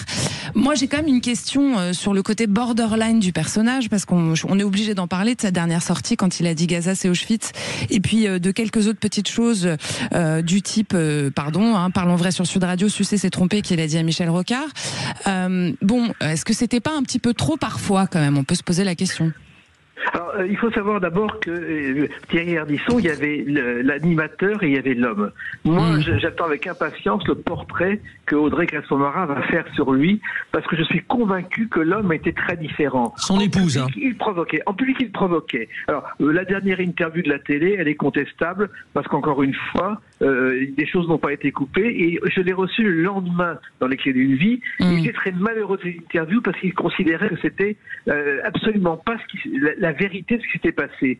Ensuite, il en avait un peu marre des interviews, et on sent, il était là depuis 2 ans, il le savait, et puis ce côté provocateur, il l'avait perdu. Et moi, quand j'ai découvert l'homme au-delà du provocateur, j'ai découvert quelqu'un de passionnant, et je pense qu'il s'est lui-même pris à son personnage de provocateur alors qu'il était tout autre, et qu'on va le découvrir aujourd'hui. Raphaël Rémy-Leleu, vous n'avez pas forcément suivi les émissions de Thierry Ardisson, a priori. Pas du tout, voilà. Il y a aussi la fameuse scène avec Lio sur Marie Trintignant. Il y en a quelques-unes des grosses bourdasses, si on peut dire les choses comme ça. Qu'est-ce que ça vous inspire, vous, de votre point de vue, vu de chez vous? C'est toujours en plus un peu délicat quand on parle d'hommage, qu'il s'agit d'un homme de télé, d'un artiste, et que moi je suis là aussi en tant que femme politique, donc avec mes convictions. Et ce qui est certain, c'est que j'avais beaucoup de points de désaccord avec Thierry Ardisson. Vous auriez bien voulu le rencontrer pour vous engueuler avec lui, c'est ça que vous avez dit tout à l'heure. Je l'ai rencontré, et c'est vrai que un peu plus longuement en tout cas. Je pense que ça aurait été une engueulade intéressante. Mais on serait probablement pas partis en vacances ensemble, et on n'aurait probablement pas construit de grandes choses choses ensemble. Mais non, moi, j'ai pas de nostalgie de cette télévision, de cette époque. Déjà parce que c'est pas la mienne, donc difficile d'être nostalgique de quelque chose qu'on n'a pas connu. Et parce que moi, je l'ai connu à travers ces différents épisodes, y compris ceux les plus problématiques. Vous avez parlé de Lio, il y a eu aussi la séquence avec Christine Angot. Enfin, moi j'ai vu quand même pas mal de séquences comme ça avec du sexisme, avec de la volonté d'humiliation. Et ça, c'est sûr que quand on le voit avec mes yeux, on regrette pas ça. Et d'ailleurs, je le transpose, je me dis, mais qui aujourd'hui aimerait être traité comme ça sur un plateau télévision? C'est vrai que quand on regarde des émissions des années 90, c'est pas très vieux, on se dit, il y a un décalage. Et ça ne concerne pas que Ardisson, exactement. Donc, on va pas non plus lui faire porter tout le poids de son époque. Là, on est plus sur notre question, la télé des années. C'est sûr que moi, je reconnais que c'est un grand professionnel et ça ressort de tous les témoignages. On a un petit extrait de cette époque. Rencontre avec Gainsbourg, c'est ça, écoutez. Mais avec tout ce que tu t'envoies, t'avais pas peur qu'il soit un peu mongolo, Lulu, non? Il est fou, allié. Alors, c'est ça qui est fou, c'est-à-dire que c'est provoque, mais il va provoquer le plus grand. Provocateur. Voilà, c'est ça. Sean Skull, là-dessus. Oui, moi j'ai connu Ardisson en regardant ses vidéos sur Internet, sur Arditube. Et à mon sens, il faut distinguer l'homme qui faisait de la provoque, mais également son œuvre. Et je pense qu'à son époque, il y avait une télévision plus intéressante, où il n'y avait pas un politiquement correct omniprésent, et on pouvait discuter, plutôt parler librement de sujets comme la monarchie, par exemple, qui lui était chère. Et il était monarchiste, oui. Oui, et à mon sens, c'était une certaine époque. Allez, Jacques Pessis, on vous laisse le mot de la fin sur Thierry Ardisson. Moi, je pense qu'il y a eu 3 époques de télévision. Un jour, Ardisson m'a dit qu'il devait beaucoup à Philippe Bouvard, qui avait ouvert avec Samedi Soir la provocation. Et Ardisson a repris ce principe-là en allant beaucoup plus loin dans cette époque de sexisme qui était effectivement à la mode et aujourd'hui qui ne passerait pas. Et il en a profité en publicitaire et en travailleur. Parce qu'on peut reprocher beaucoup de choses à Ardisson, mais moi, je l'ai vu bosser. Et je peux vous assurer que des gens qui bossent leur dossier à ce point-là, il n'y en a pas beaucoup et il en faisait partie. Et aujourd'hui, ça manque des gens comme ça qui travaillent une émission avant d'arriver sur le plateau. Eh bien, merci beaucoup, Jacques. D'ailleurs, vous aussi, vous travaillez vachement vos émissions. Je les recommande à nos auditeurs, à nos auditrices. Ouais. C'est Les Clés d'une vie, c'est sur Sud Radio. Et votre émission, vous avez interviewé Thierry Ardisson, elle a été rediffusée aujourd'hui et elle est réécoutable sur toutes les plateformes. Merci beaucoup, Jacques Pessis. Merci Judith, merci Frédéric. Merci Jacques. Et ce soir, on vous retrouve avec Claude Lelouch. C'est juste après les vraies voix du Tour de France. Claude Lelouch, voilà. J'adore. Oui, alors avant les vraies voix du Tour de France, nous on a la légende, Cyril Guimard aussi, qui est bien. On revient sur le Tour. Ouais. Voilà. Allez, on retrouve tout de suite Thomas Binet. Merci à nos vraies voix du jour. Sean Skull, qui est analyste politique au millénaire, et Raphaël Rémy-Leleu, vous êtes conseillère de Paris, écologiste et co-autrice de Beyoncé est-elle féministe. Merci à tous les deux. Merci à vous. Merci d'avoir partagé avec nous aujourd'hui. Tout de suite, Thomas Binet. Et on se retrouve après pour le Tour de France. On se retrouve après, bien sûr. Oui. Attention. À tout de suite. Allez, à tout de suite.